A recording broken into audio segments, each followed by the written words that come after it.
ایک رات سردی عروج پر تھی، سب لوگ اپنے اپنے بستروں میں دبکے ہوئے تھے کہ میری آنکھ کسی کے جگانے سے کھلی۔ میں نے نیند بھری آنکھیں ملتے ہوئے دیکھا، خدیجہ اپنے پلنگ کے پاس خوفزدہ کھڑی کانپ رہی تھی۔ کیا بات ہے خدیجہ؟ اس نے سہمے ہوئے لہجے میں جواب دیا۔ ابھی ابھی میں نور کو دودھ پلا کر سونے کے لیے لیٹی تو مجھے پچھلے صحن کی جانب سے ایسی آوازیں آتی محسوس ہوئیں جیسے کوئی چیز زمین کے اندر ہی اندر گزر رہی ہو۔ اس کے ساتھ ہی چھنچناہٹ کی آوازیں بھی آئیں۔ میں نے لالٹین کو اونچا کر کے دیکھا تو اس وقت رات کا 1 بجا تھا۔ مجھے خدیجہ کی بات پر یقین تو نہیں آیا، لیکن اس کی تسلی کی خاطر میں نے اٹھ کر کھڑکی سے صحن کی طرف جھانکا۔ ہمارے کمرے کی کھڑکی پچھلے صحن میں کھلتی تھی۔ صحن میں کوئی بھی نہیں تھا۔ برگد کا پیڑ اسی طرح سر اٹھائے کھڑا تھا اور سردی کی وجہ سے چاند کی روشنی کچھ زیادہ ہی زرد معلوم ہو رہی تھی۔ میں نے بستر سے واپس آ کر خدیجہ سے کہا، تم ابھی سو جاؤ، یہ سب تمہارا وہم ہے، صبح کو اٹھ کر دیکھیں گے۔ میری بات سن کر اس نے غیر یقینی انداز میں مجھے دیکھا اور کروٹ لے کر لیٹ گئی۔ میں بھی نیند کے مارے سو گیا۔ صبح تک اس واقعے کو بھول چکا تھا۔ ناشتہ کر کے میں اپنے مکتب میں چلا گیا۔ مکتب میں بھی اسی بات کا خیال نہ رہا۔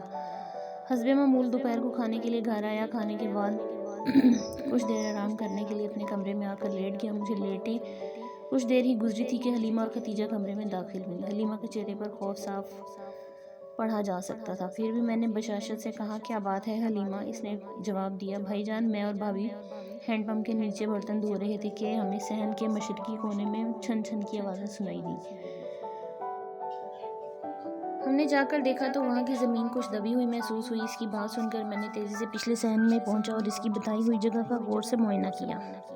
میں نے قریب پڑا ہوا ایک ڈنڈا اٹھایا اور اس گول دائرے جیسے نشان کے چاروں طرف مارنے لگا۔ سب طرف سے زمین ٹھوس تھی، لیکن مشرقی جانب سے کچھ کھوکھلی محسوس ہوئی۔ یہ بات پریشانی کی تھی کہ ایک رات میں زمین کو کیا ہو گیا، لیکن میں نے ہنستے ہوئے حلیمہ سے کہا، کچھ بھی نہیں ہے، تمہیں تو وہم ہو گیا ہے، اب ہر کسی سے اس کا ذکر نہ کرنا، سب تمہیں پاگل سمجھیں گے۔ میری بات سن کر وہ برتن دھونے میں مصروف ہو گئی۔ جب میں نے خدیجہ کی جانب دیکھا تو مجھے غور سے دیکھ رہی تھی۔ میں جلدی سے اندر آ گیا کیونکہ خدیجہ اس کا ذکر مجھ سے پہلے بھی کر چکی تھی۔ شام کو میں مکتب چلا گیا اور اس بات کو تقریباً بھول گیا کیونکہ مکتب میں بہت رش تھا۔ اسی طرح دن گزرتے گئے، دن مہینوں میں بدل گئے اور ہماری نور کی سالگرہ آ گئی۔ اس موقع پر خدیجہ اور بہنوں نے محلے کے کچھ لڑکے بلا کر اچھی خاصی تقریب کر ڈالی۔ رات کے 8 بجے ہم فارغ ہوئے۔ تھکن کی وجہ سے جلد ہی سب سونے کے لیے اپنے کمروں میں چلے گئے۔ جانے کتنی رات گزر چکی تھی۔ میری آنکھ ایک چیخ کی آواز سے کھلی۔ ایک لمحے کو مجھے کچھ سجھائی نہ دیا۔ پھر جب میں نے خدیجہ کے پلنگ کی طرف دیکھا تو اسے خوف سے کانپتے پایا۔ اتنی سخت سردی میں بھی اس کے ماتھے پر پسینہ تھا۔ میں نے اٹھ کر اسے پانی پلایا اور پوچھا، کیا ہوا؟ اس نے پھولی ہوئی سانس کے درمیان کہا، حکیم صاحب، ابھی کچھ دیر پہلے میں نے ایک گونجتی ہوئی آواز سنی جیسے کوئی کہہ رہا ہو، میں تمہارے صحن میں دفن ہوں، مجھے نکالو، اور ساتھ ہی چھن چھن کی آوازیں بھی آ رہی تھیں۔ اتنا کہہ کر وہ رونے لگی۔ میں نے کہا، خدیجہ، تم ضرور کوئی خواب دیکھا ہوگا تم نے۔ وہ بولی، میں اتنی گہری نیند میں نہیں سو رہی تھی، جب میں نے ٹائم دیکھا تو رات کے 10 بجے ہوئے تھے، یعنی ہمیں سوئے ہوئے زیادہ دیر نہیں گزری تھی۔ خدیجہ نے میرا ہاتھ پکڑ کر کہا، ضرور پچھلے صحن میں کوئی ہے، آپ میری بات مان کیوں نہیں لیتے؟ ابا جان کو بتائیں، وہ کچھ ضرور کریں گے۔ اس وقت تو میں نے اسے دلاسا دے دیا اور خود ساری رات نہ سو سکا۔ اذان کی آواز کے ساتھ ہی میں نے وضو کیا اور نماز پڑھنے لگا۔ ابا جان بھی اٹھ کے نماز پڑھنے لگے۔ نماز سے فارغ ہو کر دالان پر نیچے تخت پر بیٹھ کر چائے پینے لگے۔ ابا جان میری طرف بغور دیکھتے ہوئے بولے، اظہر بیٹا، تم پریشان لگ رہے ہو، کوئی خاص بات ہے کیا؟ ابا جان کے پوچھنے پر میں نے انہیں تمام بات شروع سے آخر تک بتا دی۔ سن کر ابا جان کی پیشانی پر بل پڑ گئے۔ انہوں نے غصے سے پوچھا، تم نے مجھے پہلے کیوں نہیں بتایا؟ ان کے سوال پر میں نے شرمندہ ہو کر سر جھکا لیا۔ ابا جان نے اٹھتے ہوئے کہا، چلو مجھے وہ جگہ دکھا دو۔ ابا جان اس جگہ کا بغور معائنہ کر کے بعد خاموشی کے واپس تخت پر آ کر بیٹھ گئے۔ ان کو گہری سوچ میں ڈوبے دیکھ کر میں نے پوچھا، ابا جان، کیا کوئی خاص بات ہے؟ اس پر وہ میری طرف دیکھ کر بولے، اظہر میاں، یہ ہندوؤں کی دولت ہے، یعنی دل، یعنی لکشمی۔ میں نے کچھ سمجھتے ہوئے ان کی طرف وضاحت طلب نظروں سے دیکھا۔ اس پر وہ گویا ہوئے، یہ ہندوؤں کی دولت ہوتی ہے جو امیر دیگوں میں بند کر کے اس پر ناگ کا پتلا بنا کر رکھ دیتے ہیں، جیسے وہ ناگ راج دیوتا کہتے ہیں نا۔ پھر وہ ناگ سے التجا یا انداز میں کہتے ہیں کہ ہماری دولت آپ کے سپرد ہے، ہم یہ دولت 6 مہینے سال کے بعد یہاں سے نکال لیں گے۔ اگر اس دوران میں وہ ہندو مر جاتا ہے یا اپنی دولت کسی وجہ سے نہیں نکال سکتا تو وہ دیگ اس جگہ کو چھوڑ کر زیر زمین چلنا شروع کر دیتی ہے اور کسی دوسری جگہ پہنچ کر رک جاتی ہے، وہاں کے رہنے والوں کو اس طرح خبر دیتی ہے جس طرح تمہاری بیوی کو ہوئی، لیکن وہ پہلوی کے بچے کی بھیٹ مانگتی ہے جو کوئی ماں باپ دینے کے لیے رضامند نہیں ہوتے۔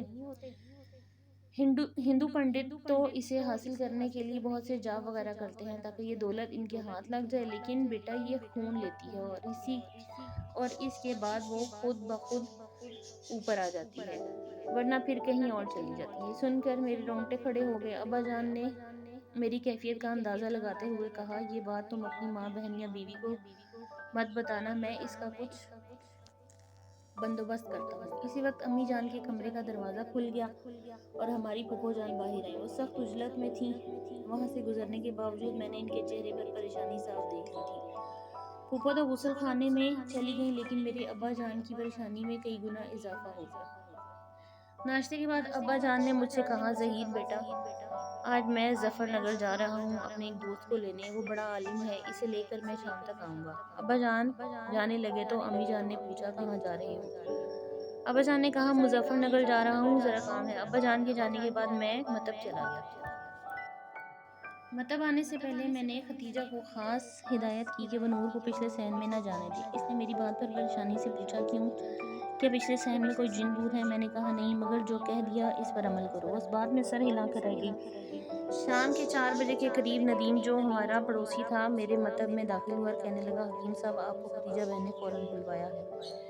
میں گھبراہٹ میں گھر پہنچا، لیکن مجھے کوئی نظر نہ آیا، البتہ ختیجہ کے رونے کی آوازیں پچھلے صحن سے آ رہی تھیں۔ ختیجہ کے رونے کی آواز پچھلے صحن سے آ رہی تھی۔ میں بھی جلدی سے پچھلے صحن پہنچا تو کیا دیکھتا ہوں کہ جہاں دیگ تھی وہاں کی زمین 2 فٹ تک کھدی ہوئی تھی اور قریب ہی نور بے ہوش پڑی تھی۔ دیگ پر ایک سانپ بیٹھا ہوا تھا جس کی آنکھوں کی سرخی نور کے چہرے کی پلاہٹ کے ساتھ ساتھ بڑھتی جا رہی تھی اور سونے سے بھری دیگ آہستہ آہستہ اوپر اٹھتی جا رہی تھی۔ قریب ہی جہاں کلارا پھپھو کھڑی پرجوش نظروں سے ایک ٹک سانپ کو دیکھے جا رہی تھی، اس بات سے بے خبر کہ نور پر کیا گزر رہی ہے۔ یہ دیکھ کر میں پاگل ہوا۔ میری سمجھ میں کچھ نہیں آ رہا تھا کہ کیا کروں، کس طرح اپنی معصوم بچی کو بچاؤں اور اس منحوس سانپ کو مار دوں۔ ختیجہ تو رو رو کر بے ہوش ہو گئی۔ اسی وقت ابا جان صحن میں داخل ہوئے، ان کے ساتھ ہی ابا جان کے دوست مولانا ذاکر الدین بھی تھے۔ جب مولانا صاحب نے یہ سب کچھ دیکھا تو فوراً مجھ کو پانی لانے کو کہا اور خود منہ میں ہی کچھ پڑھنے لگے۔ جیسے ہی میں نے انہیں پانی کا گلاس دیا، انہوں نے اس پر پھونک مار کر پانی نور کے اوپر چھڑکا اور باقی پانی جلدی جلدی دیگ کے چاروں طرف چھڑکنے لگے۔ پانی چھڑکنے کی دیر تھی کہ دیگ چھن کر آواز سے نیچے بیٹھ گئی اور چاروں طرف دھواں سا پھیل گیا۔ جب دھواں کچھ کم ہوا تو دیگ پر سے دھواں غائب ہو گیا۔ میں نے لپک کر نور کو سینے سے لگایا۔ مولانا صاحب نے بچا ہوا پانی نور کے اوپر چھڑکا۔ نور تھوڑی دیر بعد ہوش میں آ گئی۔ ابا جان اور مولانا صاحب نے دوبارہ مٹی اس پر ڈال کر زمین برابر کر دی۔ یہ سب دیکھ کر پھپھو جان جیسے ہوش میں آ گئی اور چور نگاہوں سے سب کو دیکھنے لگی۔ جب نور کی طبیعت کچھ سنبھلی تو ابا جان نے غصے سے پھپھو سے پوچھا، جہاں آرا تم نے یہ حرکت کیوں کی جبکہ تمہیں معلوم تھا کہ اس میں جان جانے کا خطرہ ہے؟ اور ختیجہ تم کہاں تھی؟ ختیجہ نے جواب دیا، بابا جان، میں تو نہانے گئی تھی اور نور کمرے میں سو رہی تھی۔ جب میں نہا کر باہر آئی تو نور بے ہوش پڑی تھی اور پھپھو گڑا کھود چکی تھی۔ پھپھو جان نے روتے ہوئے کہا، بھائی جان، نور تو کمرے میں سو رہی تھی، میں نے تو دیکھنے کے لیے کہ یہ کیا چیز ہے زمین کھودنا شروع کیا تھا۔ 2 فٹ کھودنے کے بعد دیگ صاف نظر آنے لگی۔ ابھی میں اسے دیکھ ہی رہی تھی کہ اچانک ایک ناگ اس پر نمودار ہوا۔ پتہ نہیں وہ کہاں سے آیا۔ ادھر کمرے میں سے نور اٹھ کر ادھر آئی۔ میں نے نور کی موجودگی پر کوئی توجہ نہیں دی کیونکہ میری تمام تر توجہ سانپ کی طرف تھی کہ اچانک آپ سب لوگ آ گئے۔ مولانا صاحب نے ٹھنڈی سانس لی اور کہا، ہاں، یہ بالکل ٹھیک ہے۔ جو کوئی بھی اس دیگ کو نکالنے کے لیے زمین کھودتا ہے تو سانپ اسے اپنی نگاہوں کے طلسم میں اس طرح جکڑ لیتا ہے کہ اسے اپنے ارد گرد کا کوئی ہوش نہیں ہوتا۔ میں وقت پر پہنچا ورنہ تو نور مر جاتی۔ اسی اثنا میں امی اور بہنیں بھی گھر آ گئیں۔ جب انہیں ساری بات معلوم ہوئی تو امی جان کے منہ سے صرف اتنا نکلا، یا اللہ تیرا شکر، نور کی جان بچ گئی۔ ختیجہ صرف پھپھو کو خونخوار نگاہوں سے دیکھ رہی تھی، آخر ماں تھی۔ مولانا صاحب کی بات سن کر پھپھو جان نے کہا، ہائے اللہ، نہ کرے جو ہماری نور کو کچھ ہو، ہمیں ایسی دولت سے کیا لینا۔ مولانا صاحب نے ابا جان کی طرف دیکھتے ہوئے کہا، بس اب یہ دیگ یہاں نہیں رکے گی، کچھ عرصے بعد یہاں سے چلی جائے گی اور تم لوگ اس کی چھن چھن پر زیادہ دھیان نہ دو۔ اس وقت کے کچھ عرصے کے بعد ایک رات وہ لکشمی کی دیگ بہت زور شور سے ہمارے گڑگڑاتی زمین کو کھوکھلا کرتی چلی گئی۔ اس کے جانے کے بعد ہم نے خدا کا شکر ادا کیا کہ اللہ نے ہمیں بڑی مصیبت سے بچا لیا۔ آج بھی ہندوستان کی زمین میں ایسے بہت سے خزانے پوشیدہ ہیں جن کی باغیں شیطانی قوتوں کے ہاتھ میں ہیں۔ حریص اور لالچی لوگ اپنے بچوں کی بھینٹ چڑھا کر وہ دولت حاصل تو کر لیتے ہیں، لیکن وہ دولت ان کے کسی کام نہیں آتی۔ وہ لوگ ہمیشہ تباہ و برباد رہتے ہیں۔ ناپاک طاقتیں انہیں خزانہ ہضم نہیں کرنے دیتی۔ اگر میری سٹوری پسند آئے تو میری سٹوری کو لائک کریں، چینل کو سبسکرائب کریں اور شیئر بھی کریں۔ اللہ حافظ۔